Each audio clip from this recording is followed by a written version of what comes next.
What's up, guys?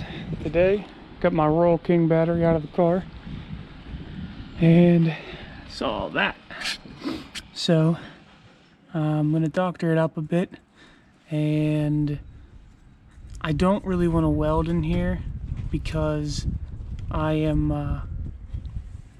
right next to my fuel lines and stuff.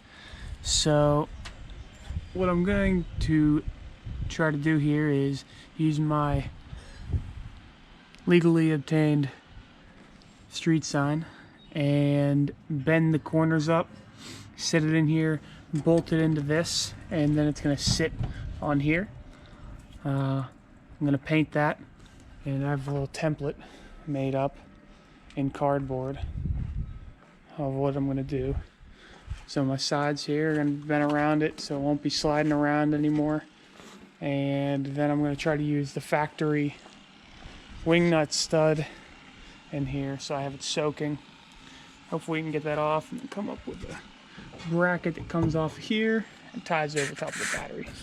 But I'm going to get this sign cut and we're going to see if we can get it in. Alright, so got a little tray made up here. It's decent. I'm going to go ahead and liquid nail the corners and throw some paint onto it, and then we're going to see if we can get some paint into there. And I'm trying to drill a hole through the side, but it's pretty thick. Progress.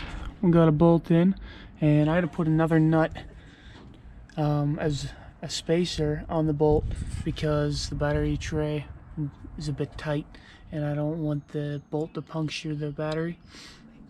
So I did that and got a piece of aluminum flat stock here to go into the hole down there, and then to go on to the original tie down to keep it from bouncing up and out. And as long as I can get the battery in here, I should have put this piece of flat stock on the other side of that little bracket. As long as I can get it in, it's not going to come out. So I'm still working on getting this nut off. So the final product, I got the flat stock in with a bolt down there at a 90.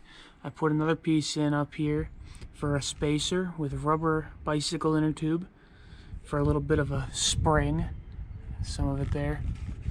And then the wing nut broke off with the stud, so I welded a new one on and used an anchor. So now it's in there really good, really tight. It's pretty nice. Got the bolt down there, and yeah, I mean, as long as you're not looking too hard, it looks fine. And at some point, if you want to, you can just replace it because that battery tray is replaceable. I just don't want to do it right now. So yeah, so that is how to replace your battery tray for free, pretty much.